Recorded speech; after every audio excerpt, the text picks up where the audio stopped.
안녕하십니까. 신의기대 국방TV 데일리 디펜스입니다. 자, 오늘도 아주 중요한 안보 소식 살펴보도록 하겠습니다.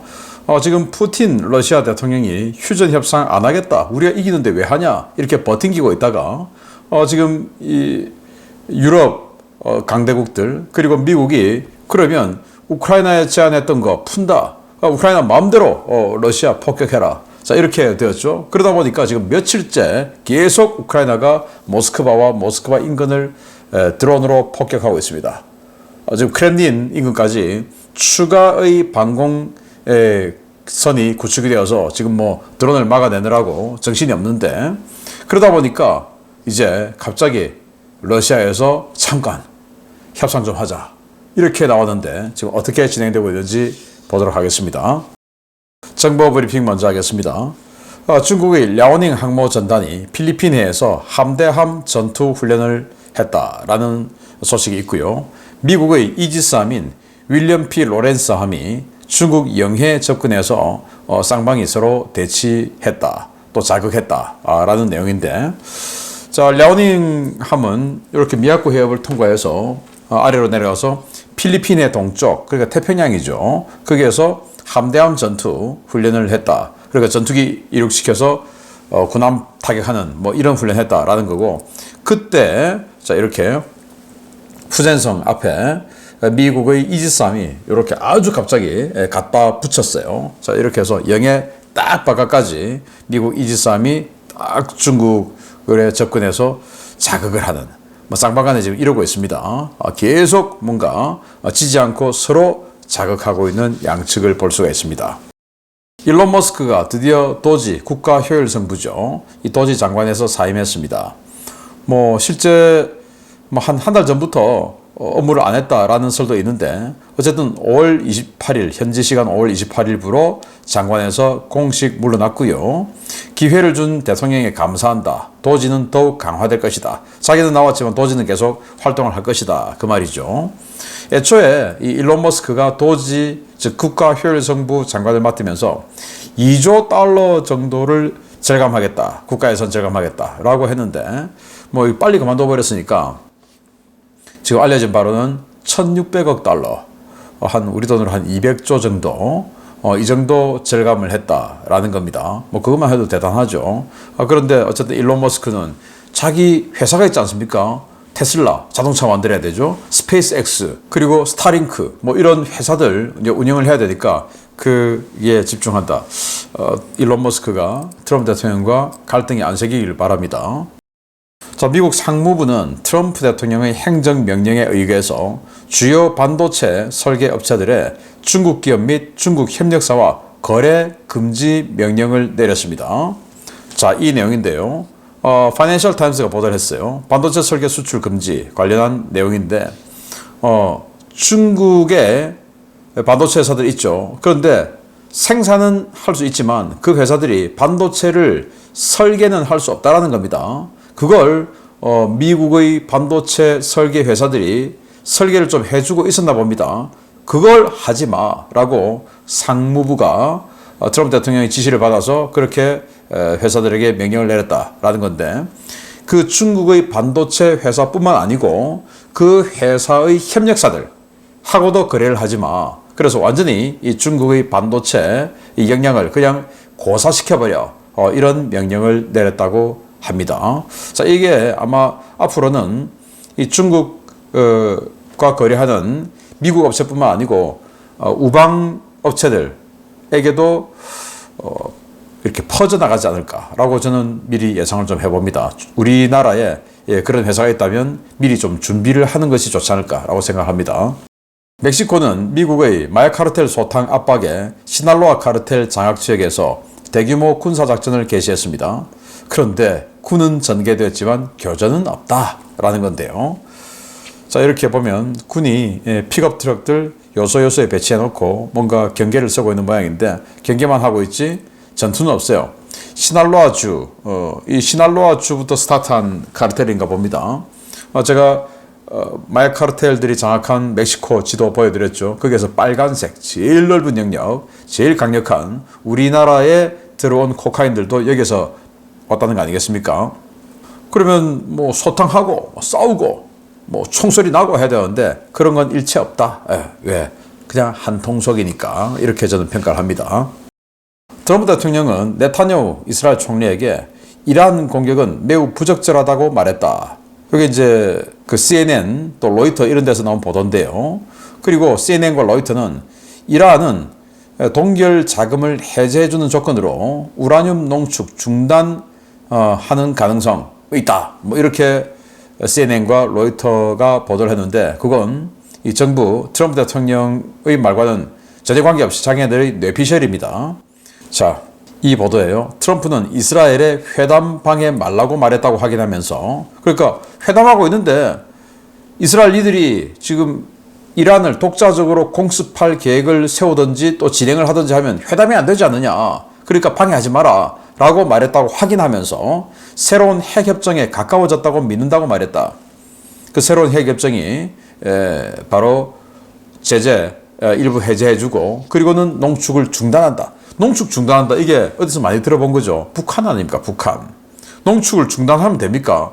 농축을 했던 걸 다 폐기해야 되죠. 농축을 60%까지 했으면 여기서 조금만 더 농축하면 90% 돼버리니까 지금 60% 이상 70% 이렇게 농축해 놓은 건 폐기해야 되죠. 그거 안 하고 그냥 중단하겠다라고 했다고 CNN이 뇌피셜을 돌렸는데요. 여기에 대해서 이란은 트럼프의 그 발언은 그리고 또 CNN 보도는 아니다. 공식 부인했습니다. 우라늄 농축 정책은 바뀌지 않는다. 농축은 지속한다. 라는 의지를 천명했다라는 거예요. 자, 이렇게 이란 외무부 대변인이 공식 입장문을 발표를 한 기사인데요. 자, 우리는 핵 확산 금지 조약, 즉 NPT에 명시된 우라늄 농축에 대한 양도 불가한 권리를 결코 타협하지 않을 것이다. 우라늄 농축을 지속하는 것은 다른 대안이 없는 이란의 명확한 원칙이다. 그런 보도, 즉 CNN과 로이터들은 이란의 주권을 침해하는 양보를 강요하기 위한 서방 언론의 왜곡된 보도 행태를 보여주는 또 하나의 사례일 뿐이다. 그러니까 CNN과 로이터가 거짓말했다. 우리는 우라늄 농축 중단을 조건으로 협상 안 한다. 우리는 우라늄 농축 계속한다. 자, 뭐 이러면 뭐 전쟁인 거죠. 미국은 트럼프의 협상 우선 주장에도 사상 첫 시리아 동부 공역에 E-3B 조기 경보 통제기를 투입해서 대이란 감시 임무를 시작했습니다. 그래서 뭐 협상 우선 당연히 해야 되죠. 이건 협상을 우선 하는데 언제든지 때릴 수 있는 그리고 적의 군사력이 어떻게 움직이고 있는가 이거는 항상 감시를 하고 협상을 해야 되죠. 협상하니까 와 평화무드야. 자 그러면 무기는 일단 다 내려놔. 이건 아니죠. 무기를 딱 들고 겨누고 있는 상태에서 자 협상하자. 이렇게 돼야 되는 거죠. 그래서 E-3 조기 경보 통제기를 시리아 서쪽 공역에 띄워서 이렇게 선열을 시키고 시리아 넘어 이라크 넘어 이란 아니겠습니까? 그래서 그 이란에서 이란 서쪽에 방공망, 전투기 이런 것들 계속 지금 초기하고 있죠. 그것들이 움직이는 것을 계속 감시하고 있는 중이다. 언제든지 때리기 위해서. 젤렌스키 대통령이 독일에 방문했습니다. 그리고 성대한 환영을 받았습니다.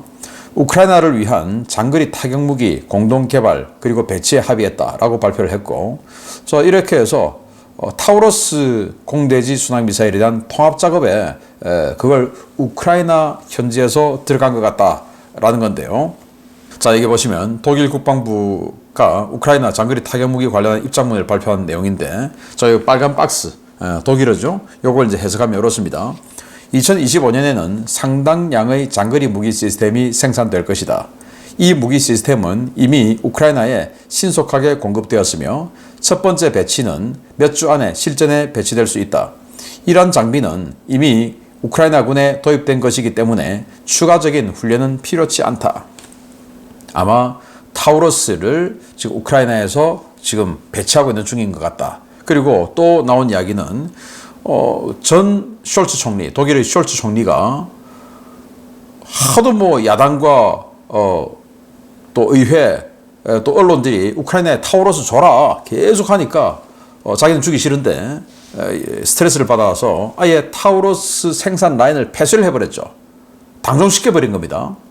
그래서 지금은 이 타우러스 생산 라인을 우크라이나 현지에 건설해서 여기에서 직접 생산한다. 왜? EU가 주는 지원금들이 많으니까 그걸 가지고 이제 부품 사서 우크라이나에서 생산하도록 자, 이렇게 된 것 같다라고 지금 관측들을 하고 있습니다. 그리고 이미 이러한 장비는 우크라이나군에 도입된 것이기 때문에 그러니까 스톰 섀도우, 스칼프 이런 영국과 프랑스가 준 공대지 순항 미사일이죠. 그거 운영해왔기 때문에 추가적인 훈련은 필요 없다. 그래서 바로 그냥 장착해서 사용만 하면 된다. 그래서 몇 주 안에 실전 배치될 수 있다. 이렇게 이야기를 했고요. 우크라이나 현지에 그 공장이 생겨지면 정말 많이 만들기 바랍니다. 독일은 우크라이나 방공 강화를 위한 50억 유로 규모의 군사 지원 패키지를 발표했습니다. 50억 유로, 꽤 많죠. 한 7, 8조 정도 되는 군사 지원 패키지인데 우크라이나는 이와 별개로 고맙다는 감사의 표시로 우크라이나 돈으로 물론 그 EU에서 준 돈이긴 하지만 22억 유로 규모의 아이리스-T 방공 미사일 시스템을 구매 계약 체결했다라는 건데 자, 이렇게 되면 한 대여섯 개 포대 정도를 사는 게 아닌가라고 생각이 됩니다. 우크라이나 국방장관은 공식 휴전 제안서를 러시아에 발송했다 라고 했는데 자 그래서 우리 우크라이나의 휴전 조건은 이런 거야. 니들은 어떻게 생각해? 라고 러시아에 발송했다라는 겁니다. 니들도 그러니까 제안서 줘봐 라고 했고 트럼프 대통령은 푸틴이 종전을 원하는지 2주 안에 알게 될 것이다 라고 이야기했는데 2주 얼마 안 남았는데 푸틴이 어떤 반응을 보일지 자 지금 오늘 메인 뉴스에 일부 나옵니다. 보겠습니다. 휴전 협상 자체를 거부하던 러시아가 현지 시각 5월 28일 밤 돌연 이스탄불에서의 2차 협상을 제안하고 나섰습니다. 서방 세계가 우크라이나의 발목을 잡고 있던 봉인을 풀고 장거리 타격을 독려하고 나서면서 우크라이나가 모스크바를 겨냥한 파상 공세를 퍼부었기 때문인데 우크라이나의 장거리 자폭 드론이 주요 군수 공장들을 파괴하고 푸틴이 있는 크렘린 근처까지 날아왔다는 소식입니다. 우크라이나군이 현지 시각 5월 28일 새벽부터 오후까지 모스크바 일대에 대한 대규모 드론 공습을 감행했으며 러시아가 이를 방어하는 데 실패해 핵심 군수 공장들이 파괴됐다고 현지 오신트 소식통들이 5월 29일 리포트했습니다. 우크라이나는 이날 확인되지 않은 수량의 장거리 자폭 드론을 대량으로 띄워 모스크바에 집중시켰는데요.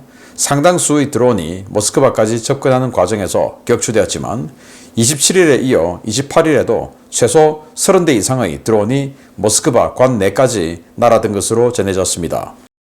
이에 따라 러시아 당국은 모스크바 주변 4개 공항을 일시적으로 폐쇄하는 한편 5월 25일과 5월 28일 모스크바 인근 공항에 배치되어 있는 VIP 수송기와 각종 지원기들을 카잔 지역으로 대피시키는 조치를 취했습니다. 이날 우크라이나 장거리 자폭 드론들은 대낮에 모스크바 상공을 그야말로 유린하고 날아다녔는데요. 자폭 드론 중 일부는 크렘린 인근까지 접근했고 이 때문에 크렘린과 붉은 광장 일대에는 장갑차와 중화기로 무장한 병력이 급히 출동해 대공 방어선을 치기도 했습니다. 모스크바 중심부를 관통한 드론들은 크렘린에서 북쪽으로 110km 떨어져 있는 두브나까지 날아들었는데요. 이곳에 있는 러시아 최대의 미사일 공장인 크론슈타트 공장이 최소 2대의 드론에 피격돼 파괴된 것으로 확인되었습니다. 순항미사일과 드론의 조립은 물론 각 무기체계의 복합 소재 동체와 전자장비까지 생산하는 종합 생산 공장인 이 시설은 서방 세계의 제재 이후 무기체계 부품 국산화 정책에 따라 핵심 전자부품 생산 설비들이 집중된 곳인데요. 이곳은 28일 새벽과 오후 두 차례에 걸쳐 연쇄 드론 공습을 당했습니다. 우크라이나는 이날 드론 공습에 이어 특수부대를 투입한 사보타주 공작도 수행했습니다. 모스크바에서는 러시아군 총참모부 공수군 작전 담당 참모 장교인 알렉세이 에고로프 대령의 차에서 급조 폭발물이 발견되었고 같은 시각 상트페테르부르크의 지대공 미사일 부품 생산 공장인 아방가르드 플랜트에서도 급조 폭발물에 의한 폭발로 큰 화재가 발생했습니다.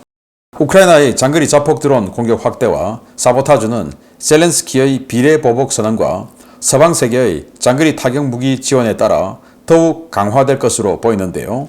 우크라이나의 파상 공세에 시달리다 협상 테이블에 나온 러시아, 과연 어떤 입장을 내놓을지 지켜봐야겠습니다.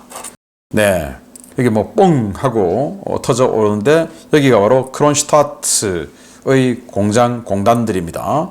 여기가 바로 미사일 부품들을 생산하는 그런 곳인데 우크라이나는 이렇게 러시아 드론 공격을 이런 루트로 감행했습니다. 제일 위에 지금 모스크바가 있는데 모스크바 쪽으로 이렇게 막 많이 날렸다는 도식인데, 자 여기 보시면 그렇게 공격을 받다 보니까 모스크바에 있던 공항에 있던 각종 지원기들이죠. 그러니까 A-50 조기 경보기, 또 일류신 96 대통령 전용기 등이 카잔 공항으로 피신하고 있어요. 왜 모스크바 자꾸 때리니까.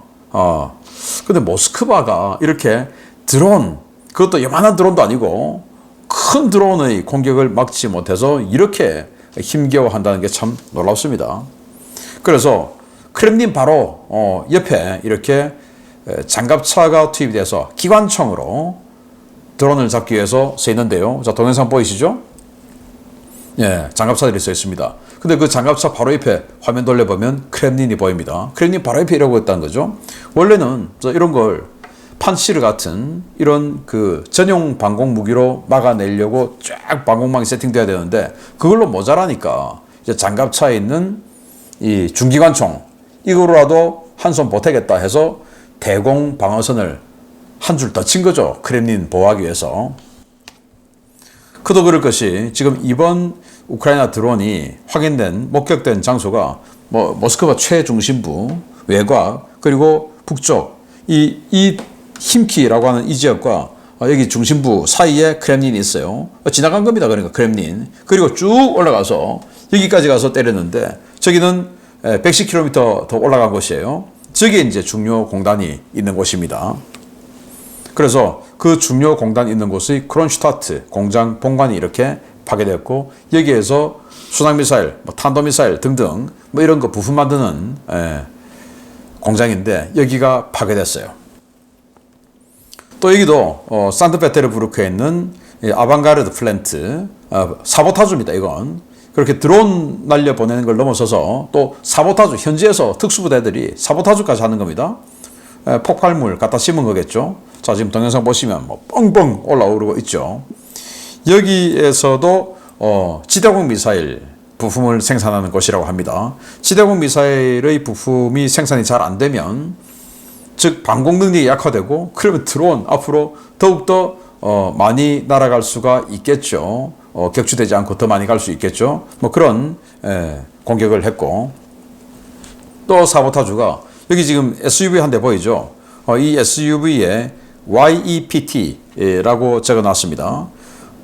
이게 이제 키릴 문자인데 저 문자를 한글로 한다면 악마라고 합니다. 악마. 너는 악마야. 자, 이 사람이 누구냐?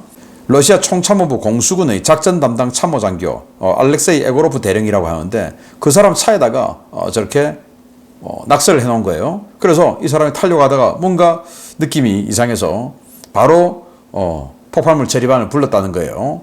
이제 혹시나 싶어서 딱 해보니까 역시나 시동을 걸면 차가 터지게끔 폭발물이 세팅이 되어 있었다라는 거고. 자, 그 와중에 이 차는 뭘까요? 이 차는 지금 이미 불이 붙었는지 파괴가 되어 있는 차인데 아주 오래된 차네요. 며칠은 치우지도 않고 가만히 있는지. 아무튼 이런 상황이고, 자, 그러다 보니까 이제 본격적으로 모스크바에 사보타주, 공습 이런 것들이 들어오니까 와, 이거 이제 힘든 거죠. 지금까지 며칠 전까지만 하더라도 협상 그거 안 해. 우리는 우크라이나 전역을 점령할 거야. 이렇게 했는데 지금 이제 큰일 난 겁니다. 그래서 블라디미르 메딘스키 이 사람이 지난번에 단장으로 이스탄불에 협상하러 갔던 사람이죠. 미국에서는 마르코 루비오 국무장관이 갔고 우크라이나는 젤렌스키 대통령이 직접 갔는데 여기는 전 문화부 장관 메딘스키가 갔어요. 그래서 협상 결렬됐죠. 그런데 메딘스키가 갑자기 6월 2일 날 만나자. 내가 이스탄불에 6월 2일 날 갈 테니까 지금 우크라이나는 올지 안 올지 모른다. 일단 나는 간다. 완전 한 달 전과 180도 달라진 상황입니다. 그래서 이 사회주의 독재 국가들 또 전체주의 국가들 이런 국가들 보면 강한 자에겐 약하고 약한 자에겐 강한 그런 모습들을 패턴을 볼 수 있죠. 여기도 지금 우크라이나가 세게 나가니까. 그리고 미국이 기울어진 운동장. 이들은 러시아 본토는 공격하면 안 돼. 라고 바이든이 걸어놨던 그걸 트럼프가 해제시켜 버리니까 빗장 풀리니까 막 때리는 거죠. 그러니까 잠깐. 자, 이렇게 나오는 상황이다. 라는 건데, 네, 러시아가 앞으로 점점 더 힘들어지겠다. 그리고 어쩌면 휴전이 좀 더 빨라질 수 있겠다. 라는 생각마저 듭니다. 계속 알려드리겠습니다. 자, 그리고 오늘 사전투표 마지막 날이죠. 사전투표 마지막 날인데, 가급적이면 6월 3일 본투표에 가서 투표를 하는 것이 좋고, 그러나 6월 3일 정말 그날 좀 애매한데?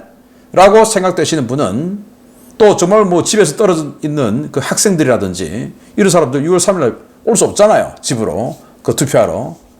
그러면 사전투표 반드시 하시기 바라고 2번 접어서 통에 넣기를 바랍니다. 사전투표 겁내지 말고 일단 해봅시다. 마치겠습니다. 감사합니다.